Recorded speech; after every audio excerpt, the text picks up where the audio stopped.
সুদানের সেনাবাহিনীর সঙ্গে চলমান সংঘাতের মাঝেই একতরফাভাবে ৩ মাসের মানবিক যুদ্ধবিরতির ঘোষণা দিয়েছে দেশটির আধা সামরিক বাহিনী র্যাপিড সাপোর্ট ফোর্সেস আরএসএফ।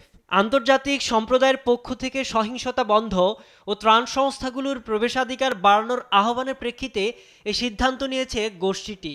আশা করা হচ্ছে এতে মানবিক সহায়তার ত্রাণ কার্যক্রম পরিচালনার পথ সুগম হবে।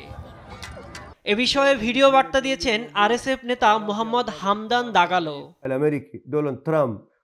যুদ্ধবিরতি পর্যবেক্ষণের জন্য কোয়াড, যুক্তরাষ্ট্র, মিশর, সৌদি আরব, আমিরাত ও আফ্রিকান ইউনিয়ন তত্ত্বাবধান করবে। এতে সম্মতি জানিয়েছে আরএসএফ। সাধারণ মানুষের দুয়ারে ত্রাণ পৌঁছাতে কাজ করবে অতিরিক্ত কমিটি। স্থায়ী শান্তির জন্য গুরুত্বপূর্ণ পদক্ষেপ হয়ে উঠবে এটি। তবে আরএসএফ এর প্রস্তাব প্রত্যাখ্যান করেছেন সুদানের সামরিক প্রধান আবদেল ফাত্তাহ আল বুরহান। মার্কিন নেতৃত্বাধীন মধ্যস্থতাকারীদের প্রস্তাবকে পক্ষপাতদুষ্ট বলে বর্ণনা করেন তিনি।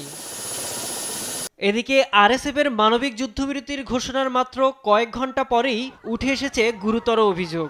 মানবাধিকার সংস্থা অ্যামনেস্টির অভিযোগ, দারফুরের এল ফাশারে সম্প্রতি বেসামরিকদের উপর নৃশংস হামলা চালিয়েছে আরএসএফ, যা যুদ্ধাপরাধ হিসেবে বিবেচিত হতে পারে বলছে সংস্থাটি।